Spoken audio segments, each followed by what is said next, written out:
Pokemon, Mario, Animal Crossing, Zelda, and even Kirby. Top tier game franchises that have been staples for Nintendo for years, which is honestly why they milked them beyond belief. But what if I told you that none of these titles, whenever the word Nintendo is mentioned, comes to my mind? One company that has spoken to me like no other, who is directly linked to Nintendo, is Monolith. They're an underrated game company that's produced video games with dang near One Piece levels of world building, and these games are none other than the Xenoblade series, which is my favorite game franchise of all time for its beautiful story, excellent pacing, and characters, and the world. I first started with Xenoblade 2, but I want to talk about each of these games in order.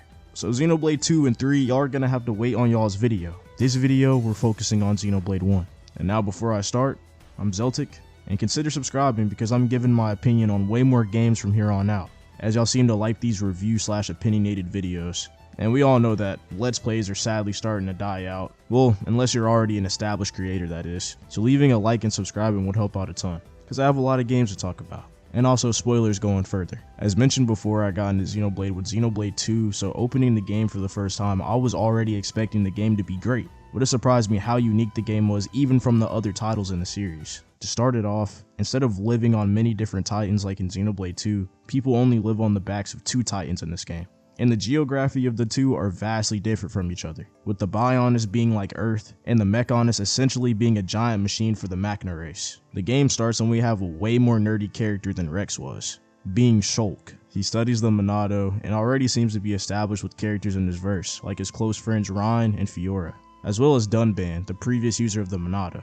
The game doesn't shy away from starting conflict, because right after the tutorial, Colony 9 is legit being blown to bits, and the citizens slaughtered. We're led to believe these giant robots called Mechons are the enemy, and the game does a good job of selling this idea, with Shulk's friend Fiora being killed right in front of his eyes, after he fails to prevent the future from being changed. And now let's talk about the Monado. In Xenoblade 2, I was used to these people being called blades, and they would provide you affinity as well as a different weapon type. But the swords or weapon types never stood out themselves, or at least not like the world building did in Xenoblade 2, which I feel like is Xenoblade 2's strongest suit. But in Xenoblade 1, they definitely put the blade in Xenoblade. The whole story is centered around the Monado, which has a sick design and a catchy name. And this motherfucker can tell the future, has various abilities, and gets an upgrade later in the story. It's literally a perfect weapon. Well, if used right, and boy oh boy, Shulk did not use it right for the love of God at the start. He fails multiple times to change the future, and it's mainly due to the fact that he refused to tell his friends about his ability. But luckily, this running gag doesn't last for too long, because he eventually tells everybody by like the second arc that he's able to tell the future, and thus he's able to start turning things around.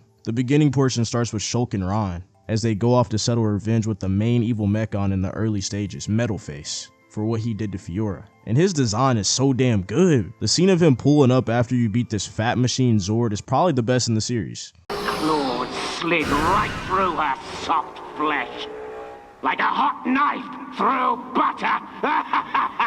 Like, you hear the disrespect in his voice, the voice actor deserves a Grammy, I'm saying. Along the way, you recruit Sharla and Dunban. Sharla is pretty much the early game healer, except she uses a gun instead of a staff. And she acts as Ryan's love interest, even though it's not 100% explored. And Dunban, being Fiora's older brother and the previous wielder to the Monado, had every right to join Shulk in his adventure. And this would be the main 4 in the game for a while, until you recruit Melia, who is the princess of the High Entia race. And one thing I love about all the world building in all of the Xenoblade games is how consistent it is. And in this game, you have multiple different enemy types and races that even appear in other games. The people that Bionis are called the Homs, which obviously just really means humans or regular people. Then the High Entia, who are characterized by their long lifespan and strong magical powers, and for some reason they have wings on their head. Then the Nopon, who are these small furry creatures, who tend to be merchants or just oddly smart, as we see throughout all the games. And I'm gonna note here that you also recruit another party member who's a Nopon named Riki. And a lot of y'all are probably gonna hate me for this, but I'm not gonna lie, I didn't pay too much attention to him, and I never used him on my party once, but I digress. Then on the Mechonis, we have the Machina people, who are well versed in technology and building structures or new tech, as seen with the Mechons. But the thing most consistent in this game and across all 3 titles is, well, monkeys. Big giant monkeys. Yeah, it's kind of crazy. I don't know why, it just is. And the World of the Bionis just splits the game segments so well. It's mostly Earth-like, with it showing us prehistoric monsters and some modern ones. Until later, it just keeps getting more gorgeous with areas like Satoru Marsh. They was really cooking when they made all these trees glow. And the snow biome? And the High Entia area? And the fact that all this is interconnected could literally make me faint. It's split up so well and so beautifully orchestrated. But alright, now I'm done glazing the world building and I'm gonna go back to the story, which along with all these other great things that the game does, is truly the main driving force. Especially due to how unique it is from other video games, and how the world they live in directly influences it. Shulk wants to find the metal-faced Mechon, and along the way he meets new people, on his quest to find out why the Mechonis is terrorizing the colony. He gets better at using the Monado and saves multiple different people groups, as well as finds out the truth of where the Monado stems from. Eventually we learn that the Bionis belongs to a god known as Zanza, who wants to orchestrate a life of destruction and rebirth. And at first, Zanza is presented to us as a giant known as Argalus, who comes off as a misunderstood character as he yaps about the things the player isn't educated about in the game yet. And continuing on in the snow area known as Valak Mountain, we end up stumbling upon something insane. Metalface was actually a human piloting a machine the whole time, and it's revealed to be Munkar,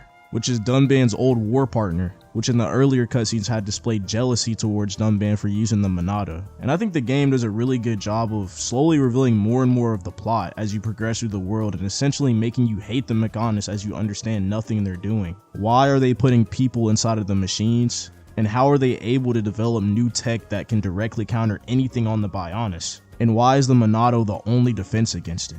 It's these questions that would keep me up at night until I finally played the next segment to find out all these questions. Eventually at Sword Valley, you defeat Metalface once and for all, which low-key made me sad. He's probably my favorite villain in the whole game. Every time he pops up, you knew shit was gonna go down and emotions would be running high. And the moment where he dies says a lot about Shulk's character, because in the end he still wanted to save Munkar, even though he wouldn't listen, and it ended up going to his demise. And from here, he developed a new goal, to find out why the Bionis and Mechonis keep fighting, like they were from the very beginning. Fiora is discovered later in the game on the Fallen Arm area, which exists because of a fatal attack on the Bionis from the Mechonis when they were first fighting long ago. You find out that she was the one piloting the Face Nemesis Mechon, and after defeating it, Shulk finds her and they share a moment, and you can see here that she no longer has a regular human body, but a metal one. But not just this, also a fused soul with the god of the Mechonis, known as Mechonis, the polar opposite of Zanza. When finally going to the Mechonis, you see it's all machine-like, with lots of Mechons of all different shapes and sizes. But it also has its own race that I talked about before, the Machna. You figure out that since the Monado can't hurt Homs, the Machna put humans inside of Mechons in order to prevent the Monado's power. Which was honestly a W play, since the Monado or the weapons created from the Machna themselves were the best defense against the Mechon attacks. This part of the game was probably my favorite, with the game's music perfectly contrasting the two titans, and the climax drawing near the story. You go and you see that the leader of the Mechonis was a character known as Egil, and bro was moving different. He wanted to get revenge for Zanza possessing his friend Argalus I mentioned earlier, and developed a plan to exterminate all life on the Bionis, which is what we've been fighting the whole game. He pilots the biggest Mechon known as Yaldabaoth, and his story and boss fight was just amazing. But his craziest feat has to be when he literally woke up the whole ass Titan he lived on, and was planning on literally wiping the Bionis off the planet. He had to be stopped. But what makes Egil different is he actually had a reason for everything he was doing. And seeing it from the Mechonis' perspective, it honestly made sense why the Bionis was their enemy. Because all along, the Bionis and Zanza was the one that started the whole thing, even making the first move in their long fight. And now I'm finna get into the big reveal, so major spoiler territory. After fighting Egil, so much is revealed. And I'm not a loreologist or nothing, so I'm gonna give you my regular gamer explanation, so bear with me. Shulk and his parents died when he was young while trying to get the Monado, and after dying, Dixon, a character who had acted as Shulk's father figure, found him, and Shulk was essentially brought back to life with Zanza's will, which was dormant in his body the whole time until it awakens, leaving Shulk lifeless once again, after the fight you have with Egil. Dixon watched over Shulk and grew somewhat attached to him after raising him his whole life, but really the whole time, he was really just a disciple of Zanza, meant to see his resurrection all the way through. So he really was a snake ass nigga. A fake ass father, a slippery frog, whatever you want to call him, he probably is that. And Zanza's will is selfish, and reflects nothing of what the Bionis looks like at all. You learn that he hated Mechonis and wanted to be the only ruler, or god per se, of the world, which is why he attacked her. And he wanted to preserve an infinite cycle of destruction and rebirth, and he wished for this cycle so that he wouldn't be forgotten, and would always be the supreme ruler of the universe. Mechonis was all along the sensible one, and just wanted balance and peace for both of the worlds. They end up fighting, and unfortunately Mechonis loses, and the Bionis starts to damn near eat itself. due to him trying to reset the universe once again to become the supreme god. This part of the game was so good and was a really big reveal, but not actually a plot twist, if that makes sense. For example, a lot of it makes sense and was hinted at even from the beginning of the game if you caught on, with characters like Munkar trying to throw you off because he wasn't actually carrying out the will of the Mechonis, but was actually just evil his damn self and wanted to see Dunban suffer, or anybody that was using the Monado, out of jealousy. But other characters like Fiora and Argolis hinting at the Bionis' true nature. And a lot of people say in Xenoblade 1 the party feels too weak without Shulk, and saying that they relied on him too much narratively. But I think this is brilliant because the whole game is based around the power of the Monado, and how it's their only hope of defeating the enemy. And this is best displayed when Shulk is basically dead, and they're trying to fight off the higher beings of the Bionis by themselves, only for Shulk to show back up, coming back to life to save the day once again, due to his own consciousness growing in the background while Zanza was using his body. I remember never taking a break from the game again once I got to this point, and pulled an all-nighter to find out what was going to happen. And as you're fighting Zanza's disciples trying to get to him to find the truth, an extra hour of gameplay was spent on the Lorithia boss fight. Like, what even is this? Her design is ugly, and these clouds were so annoying. But then you beat her, and I didn't put this part in the script for some reason, but the next disciple you fight after her, right before you reach Zanza, is Dixon. And this is actually one of my favorite fights in the whole game. Not only was it very emotional, and they really let bro get one last cigarette in before he died,